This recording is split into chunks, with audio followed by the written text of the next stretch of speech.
नमस्कार दोस्तों, स्वागत है आपका मेरे न्यू ब्लॉग में। आशा करती हूँ आप सब अच्छे होंगे। मैं भी एकदम मस्त हूँ। तो दोस्तों, आज भागवत का तीसरा दिन है और अभी हम जा रहे हैं घर से, अभी निकल रहे हैं। और गैरसन से बसी भैया भी आएंगे, वो अभी आए नहीं। देखो मामा और मैं नेहा।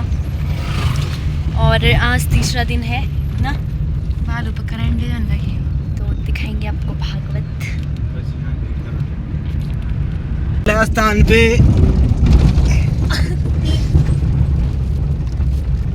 गाइस, इनको लगभग आधा घंटा हो चुका है। तो अग्निवीर में जाना है, अग्निवीर में जाना है। अग्निवीर की तैयारी है। पीछे वाला कल्लू है जी भाई, गाइस इनको देखते हैं। इनको क्या देखना, ये सारकोट से नीचे रुकने वाले नहीं। शुभरूप प्रबोधज्ञा सर्वशास्त्र विशारदा एतत्कद प्रकाशेन मद्ज्ञान विनाशया पुष्पाणि पुष्पमालिकायां समर्पयामि। अथ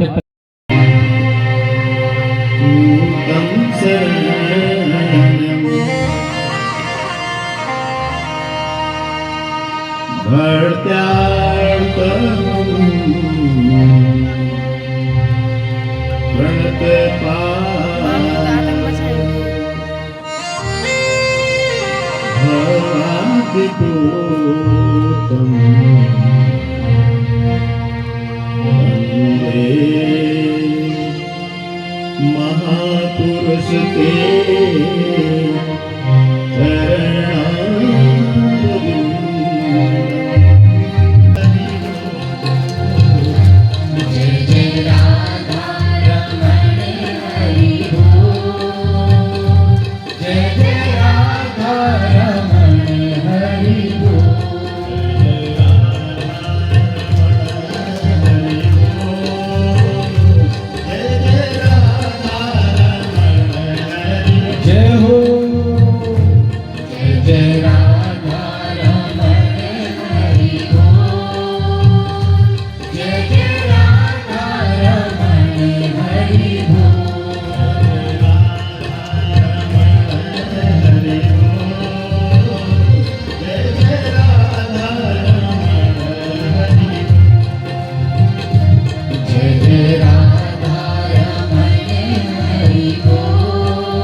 उस पाठ्यक्रम का छंद में भगवान श्री कृष्ण से विदा ली और जैसे सूर्य उत्तरायण हुआ वो अपने धाम को पहुंच गए। माता कुंती ने देखिए, माता कुंती से भगवान कृष्ण ने कहा कि हे मां, हे बुआ, आप जो कुछ मुझसे मांगना चाहेंगे आज मैं तुम्हें दूंगा। तो उन्होंने भगवान से विपत्ति मांगी और इसलिए विपत्ति मांगी कि हे ईश्वर, जब जब मैं विपत्ति में थी तब तक आप मेरे साथ थे। तो भगवान ने उनको ढाढ़स बताते हुए कुछ समय कुंती के साथ प्रवास किया रहा, लेकिन कुछ समय पश्चात उनको द्वारिका जाना पड़ा और द्वारिका जाने के बाद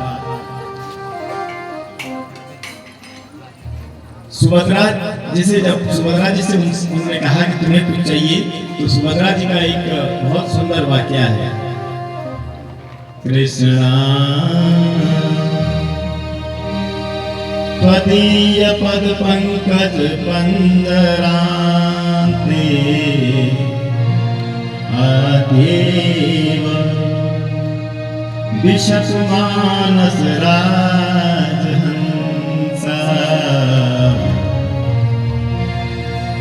हे श्री कृष्ण, तुम्हारे इन पाद पद्मों में, इन चरणों में मेरा मानस रूपी हंस आज ही फंस जाए। प्राण प्राण समय कब बात पेत कंठावरोधयते स्मरण कुतस्था। जो कहते हैं कि हम भगवान का नाम अंतिम समय में लेंगे, जीवन का भजन कीर्तन हम बुढ़ापे में करेंगे,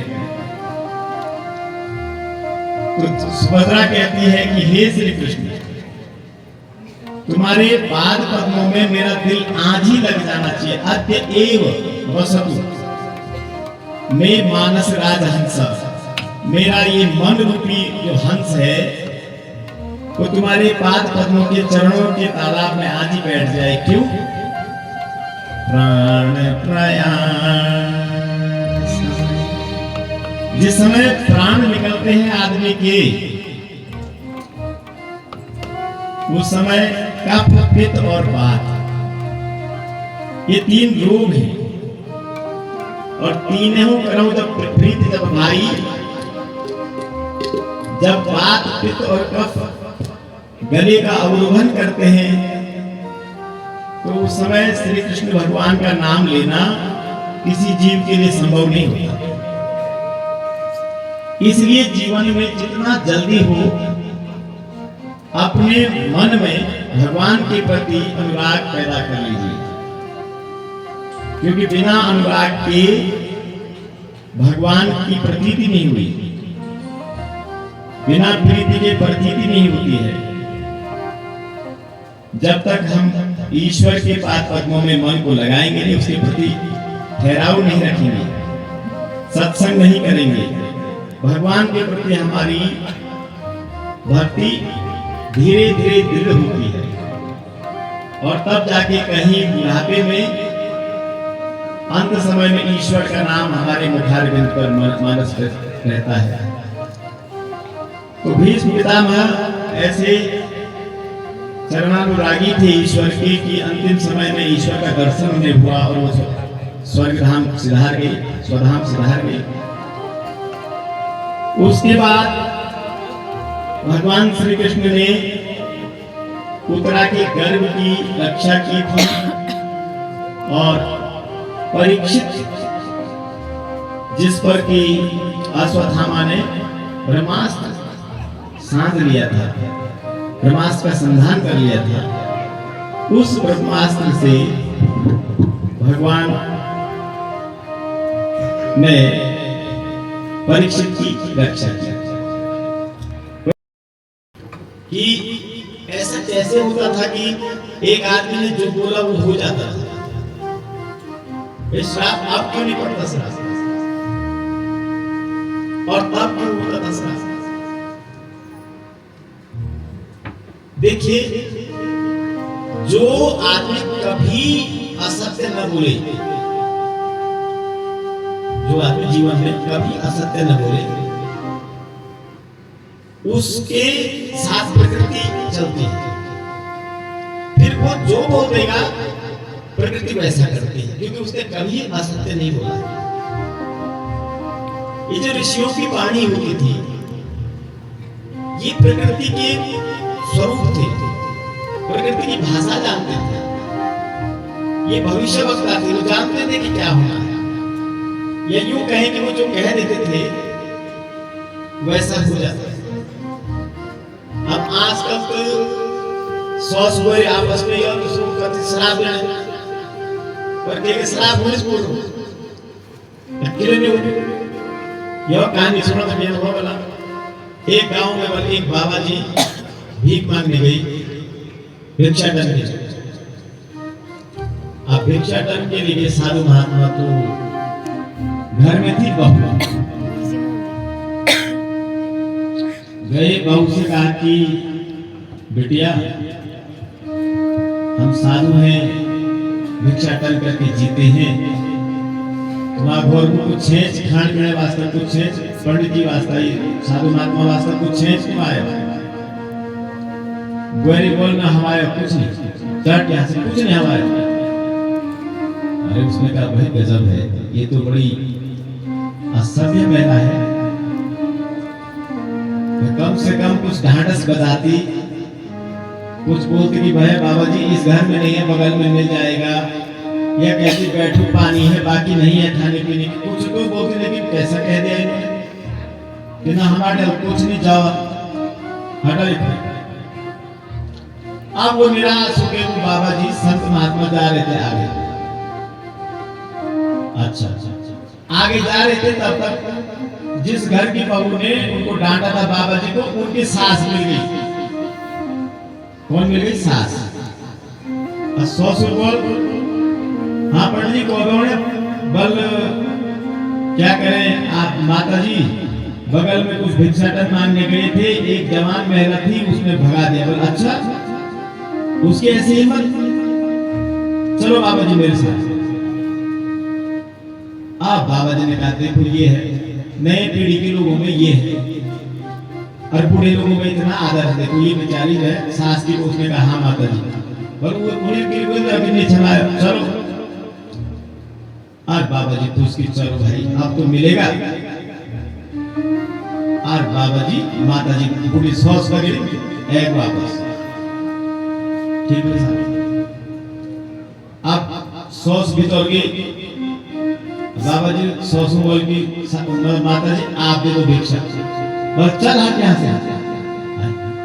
बाबा जी को आश्चर्य हुआ, अरे ऐसी तो बहू ने भी कहा था और माता जी ने भी ऐसे ही किया। तो उसने कहा माता जी एक बात बताओ, जब आपने भी बहू की तरह मुझे ऐसे ही डांटना था, ऐसे ही फटकारना था, ऐसे ही भगाना था, तो आप वहां से पकड़ के वापस क्यों लाई मुझे? कि उसकी कैसी हिम्मत है, आप पकड़ के क्यों लाई मुझे यहाँ तक? पर मैं इसलिए लाई हूँ तुमको कि वो वेरी करने बोलो कि नाम भी तो सॉस, नाम भी बोलो तुम भी बोलो भाई, ऊपर से ना करने बोलो, ना भी बोलो तुम भी बोलो, हाँ भी बोलो तुम भी बोलो। वेरी ना नहीं माने, मैं बोलना अब नहीं हमारे घर में जा। आज भी हिसाब, अब ऐसे लोगों का अगर श्राप फलित होने लगे तो दिन रात है तक्षकनाग सब घस के पृथ्वी समाप्त हो जाएगी। श्राप उसका लगता है जिसकी आत्मा शुद्ध हो और जिसने कभी असत्य न बोला हो।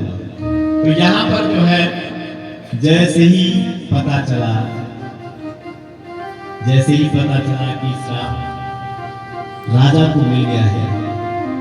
देखो आम नागरिक और राजा में फर्क है। किसी देश का राजा अगर विपत्ति में है तो सारा देश विपत्ति में है।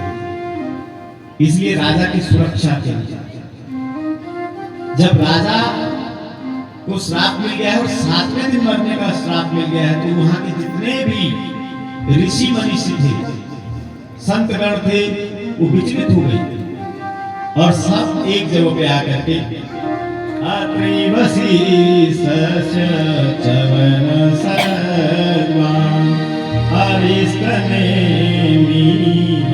भृगुरङ्गिरश्च हारासरोगाधि सुदोत्तरान् उथत इंद्र प्रमेवाद्वाहो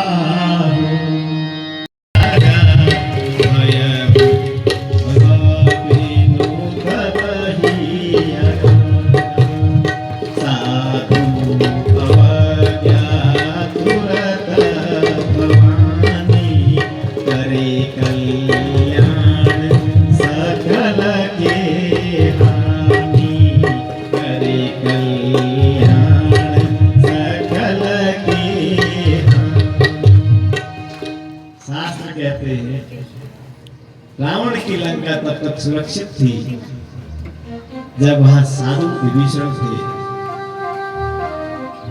साधु अवज्ञा तुरंत भवानी।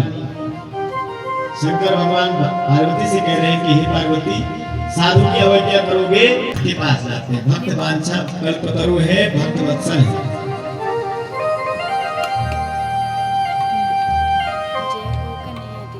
पहुना बन करके आए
देखा तेरा गुरडालू छिलके माथे देखा आगे बिदुरानी से खूब ही रिसाए आए दुलानी से खूब ही रिसाए आगे बिदुरानी से खूब रिसाए आगे दुलानी से खूब ही रिसाए बहुना बन करके आए विदुर जी के द्वार बहुना बन करके आए विदुर जी के द्वार बहुना बन करके आए विदुर श्री कृष्ण भगवान की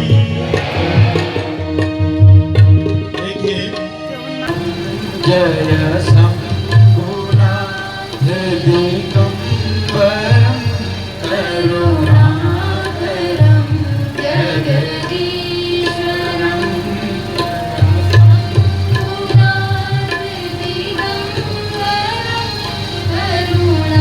करुणाकरं जगदीश्वरम्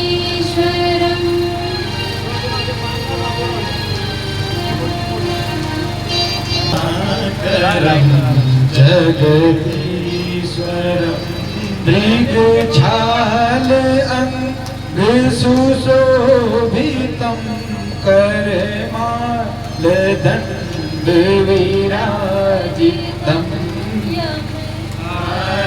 पाशविमोचकं करुणाकरं जगदीश्वरं जय शम्भुनाथदिगम्बरं करुणाकरं जगदीश्वरम् गलरुण्डमाल कपाल व्याल तन भस्म शोभित सुन्दरं गलरुण्डमाल कपाल व्याल तन भस्म शोभित सुन्दरं तव सति अंग सुशोभितं सुशोभितं करुणाकरं जगदीश्वरं जय शम्भुनाथदिगम्बरं करुणाकरं जगदीश्वरम्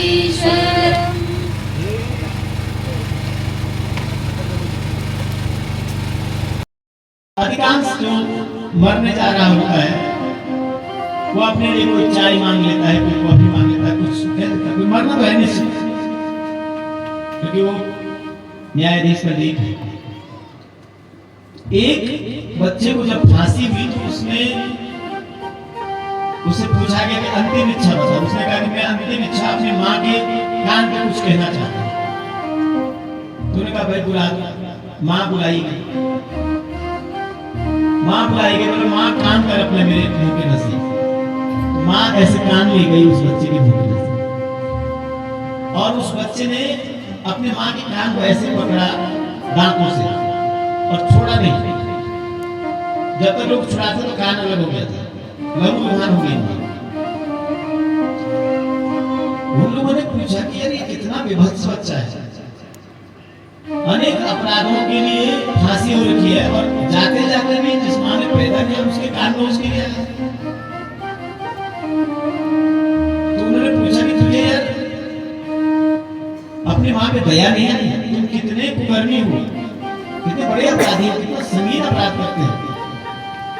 तो उसने जज से कहा कि देखो, जिस दिन मैंने पहले चोरी की, अगर मेरी माँ एक थप्पड़ लगाती आज मुझे फांसी नहीं।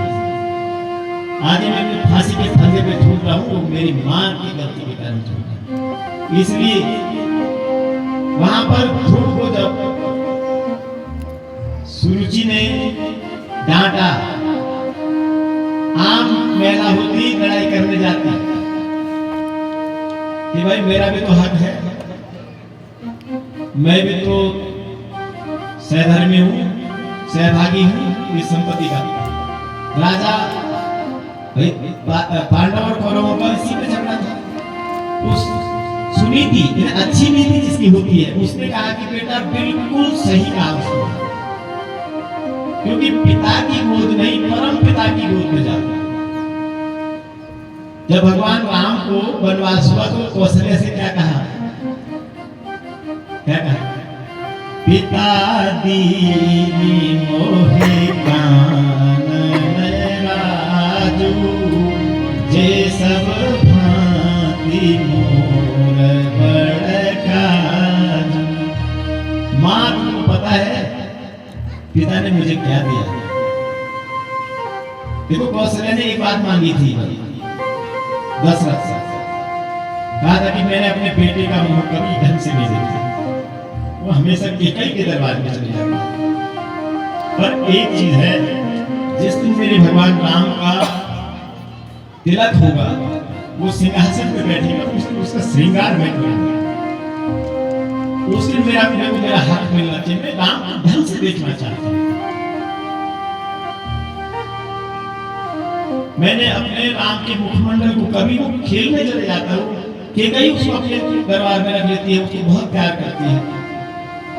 अब मैं अगर वहां से उसको उठा के लाऊंगा तो मुझ पे आरोप लग जाएगा कि मैं अपने बच्चे को दूसरी माओं के साथ नहीं खेलने देती। तो कैकेयी ने कहा आजा बेटा, आज मैंने राजा से बहुत पहले से बात करके दशरथ तुम्हारे पिता से, आज तो तुम्हारा श्रृंगार मैं करूंगी। भगवान राम का राज्याभिषेक हो रहा था। भगवान राम ने ये नहीं कहा कि पिता ने मुझे जंगल भेज दिया है। कहा माँ भरत को तो छोटा राजा बनाया है अयोध्या का, अब शहर बड़ा है कि जंगल बड़ा है? जंगल बड़ा है। पिताजी ने तो मुझे सौरे जंगल का राजा बना दिया, पिता दीन मोहि जंगल राजा। ये दर्शन है भारत का, दिस इज द फिलोसॉफी। ये एक जीवन दर्शन है। यहाँ की माताओं का चरित्र ऐसा है, यहाँ के बच्चों का चरित्र ऐसा है। और ये चरित्र अगर हम अपने अंदर डालें और सोचे कि आज हमारा व्यवहार कहाँ है, तो वहां से उन्होंने कहा कि सत्यम रुचिभितम भवान में यद प्रभा गया उदरे ग्रहीता। सही बात कही है कि तुमने मेरे उदर से जन्म लिया है। अगर तुम सुरुचि के गर्भ से जन्म लेते तो वास्तव में तुम्हारा भाग्य उदय होगा। ऐसा करके उन्होंने कहा कि बेटा ऐसा है, तुम्हें तब करना होगा। देखो अगर हम कहेंगे जंगल में गए, भारत के जितने शोध हुए हैं पौराणिक ग्रंथ अरण्यक कहे गए हैं। अरण्य माने जंगल, जैसे अभय अरण्य होता है, जहाँ जंगल में बिना भय के जानवर घूमते उनको अभय अरण्य कहते हैं। अरण्य का मतलब शुद्ध हवा में जहाँ उसका ज्ञान परमात्मा के प्रति या वो ज्ञान के दुखों से निवृत्त करा दे, ऐसा ज्ञान शहर में या परिवार में नहीं मिलता है। जाके आत्म उन्नति करे, जंगल में जाके ऐसा तप करे, कठिनाई को झेले, समझे, अन्वेषण करे। ऐसा अन्वेषण करने के लिए ध्रुव गए, कठोर तप किया।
माताओं बहनों सज्जनों,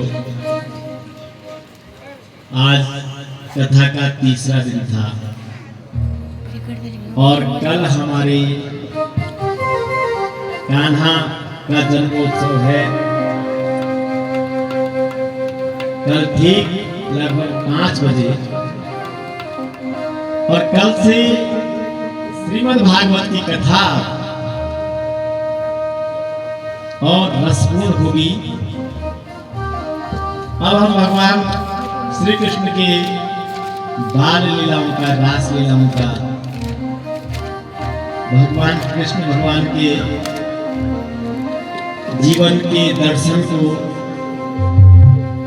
सुनेंगे। और ये हम चाहते हैं कि कल भगवान श्री कृष्ण के स्वरूप दर्शन करें।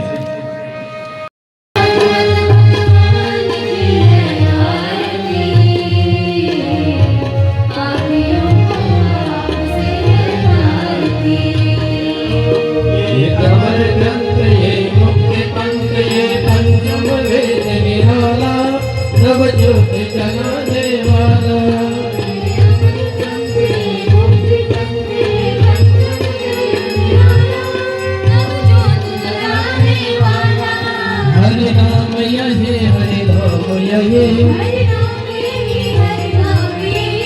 नाम यही हरे नाम यही यज्ञ मंगल के है आरती पापियों को पाप से आरती भागवत भगवान की है आरती पापियों को पाप से आरती ये संत गीत पावन पुनीत पापों को मिटाने वाला हरि दर्श दिखाने वाला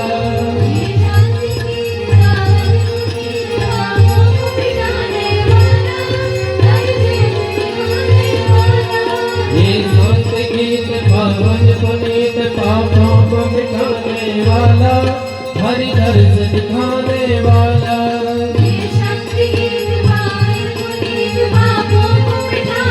वाला हरि दर्श दिखाने वाला ये सुख करने ये दुख हरने ये सुख करने ये दुख हरने ये सुख करने ये दुख हरने मधुसूदन की है आरती पापियों को पाप से है तारती श्री भागवत भगवान की है आरती पाप से है तारती श्री भागवत भगवान की है आरती पापियों को पाप से है तारती हे मधुर घोल जग पंच घोल सन मार्ग दिखाने वाला बिगड़े को बनाने वाला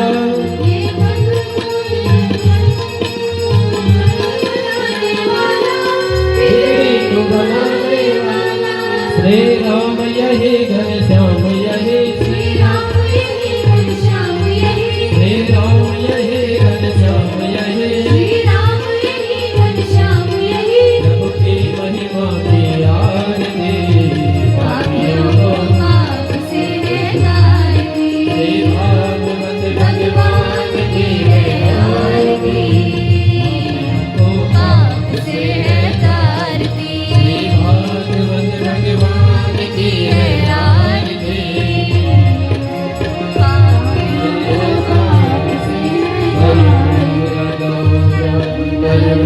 अवतारम संसार सारम भुजगेन्द्रहारम सदा वसन्तं हृदयारविन्दे नमं नमामि सहितं नमामि त्वमेव माता पिता त्वमेव त्वमेव बन्धुः सखा त्वमेव त्वमेव विद्याधरं त्वमेव त्वमेव सर्वं त्वमेव देवं लीलां जय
दोस्तों तीसरे दिन की भागवत हो चुकी है समाप्त और अब पैक करेंगे और जाएंगे घर। तो इस ब्लॉग में पैक करते हैं, मिलते हैं आपको नेक्स्ट ब्लॉग में।